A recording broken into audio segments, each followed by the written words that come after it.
Questioning Krishnamurti는 20세기 사상, 과학, 종교 연구의 중심에서 있던 인물들이 크리슈나무르티와 함께 인간 의식의 가장 깊은 층위를 들여다보는 대화의 기록이다.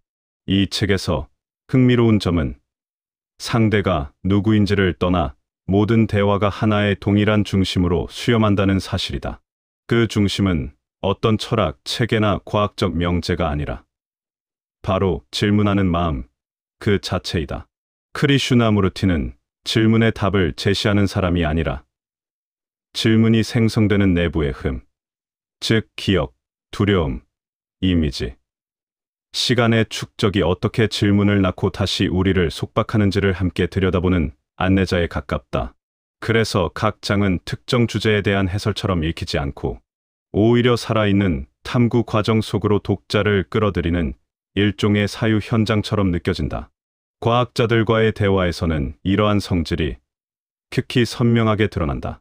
조나스 소크나 데이비드 봄과 같은 인물들은 인간 마음의 구조를 과학적으로 이해하려는 관점에서 접근하지만 크리슈나무르티는 과학의 언어를 그대로 따라가면서도 그 언어를 넘어서는 지점, 즉 관찰이 일어날 때 관찰하는 나라는 중심이 어떻게 현상을 왜곡하는가라는 근본적인 물음을 집요하게 드러낸다. 그는 시간과 기억이 마음속에서 어떻게 결합되어 두려움과 욕망을 만들어내는지를 설명할 때조차 이론이나 사상을 나열하지 않는다. 대신 지금 이 순간 마음 안에서 움직이는 것을 함께 살펴보는 것처럼 그것을 보라는 단 한 방향의 초대만을 던진다. 이 초대는 과학적 탐구의 방식과 만나면서 물리학의 관찰이 현상을 바꾼다는 통찰과 인간의식의 실제 경험이 새롭게 교차하는 흥미로운 장면을 만들어낸다. 종교학자나 철학자들과의 대화는 또 다른 방식으로 깊어진다. 허스턴 스미스나 르네 웨버 등이 제기하는 형이상학적 질문, 즉 진리는 무엇인가? 자아란 무엇인가? 구원이나 해탈은 가능한가? 는 대부분 특정 전통 안에서 사용되는 개념들이다. 그러나 크리슈나무르티는 이러한 개념적 틀을 하나도 받아들이지 않고 모든 질문을 다시 질문하는 방향으로 되돌린다. 그는 진리에 접근하기 위해서는 어떤 길이나 교리를 따라가는 것이 아니라 질문하는 마음이 스스로를 관찰하는 완전한 자유가 필요하다고 말한다. 이렇게 전통적 개념이 해체되고 나면 남는 것은 어떤 신비적 대상이나 초월적 개념이 아니다. 오히려 지금 여기에서 벌어지는 생각, 감정, 욕망의 흐름이다.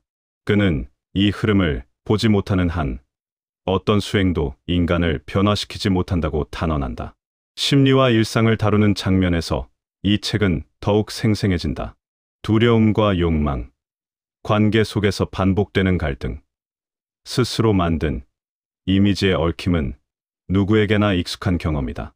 크리슈나무르티는 두려움을 없애야 할 것으로 보지 않고 두려움이 생겨나는 순간의 움직임을 있는 그대로 관찰하는 것이 유일한 변화를 일으킨다고 말한다.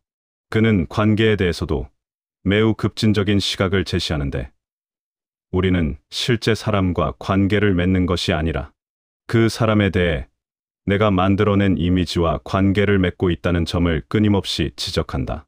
이 이미지를 통해 상대를 보려는 마음이 사라질 때에만 진정한 만남이 가능하다는 그의 말은 단순한 심리 조언을 넘어 전체 대화의 핵심을 이루는 관찰의 변혁과 연결된다. 이 책이 무엇보다도 독자에게 남기는 것은 질문을 통해 대답을 찾는 방식에서 벗어난 전혀 새로운 탐구의 감각이다. 크리슈나무르티는 질문을 해결하려 하지 않고 질문의 구조와 그 기원을 들여다보는 행위를 강조한다. 문제를 해결하려는 마음 자체가 이미 특정 결론이나 욕망에서 출발한다는 것을 보여주며 그 욕망이 사라질 때 질문은 더 이상 과거의 기억에 의해 움직이지 않는다. 이러한 상태에서 질문은 단순한 호기심이나 지적 욕구가 아니라 의식의 전체가 스스로를 비추는 순간이 된다. 이 책은 바로 그 순간의 기록이다. 결국 Questioning Krishnamurti는 철학도 심리학도 종교적 전통도 아닌 오직 질문하는 인간이라는 존재를 정면에서 바라보는 작업이다. 대화를 따라가다 보면 독자는 자연스럽게 나는 왜 이해하려 하는가? 이 질문을 만드는 것은 누구인가?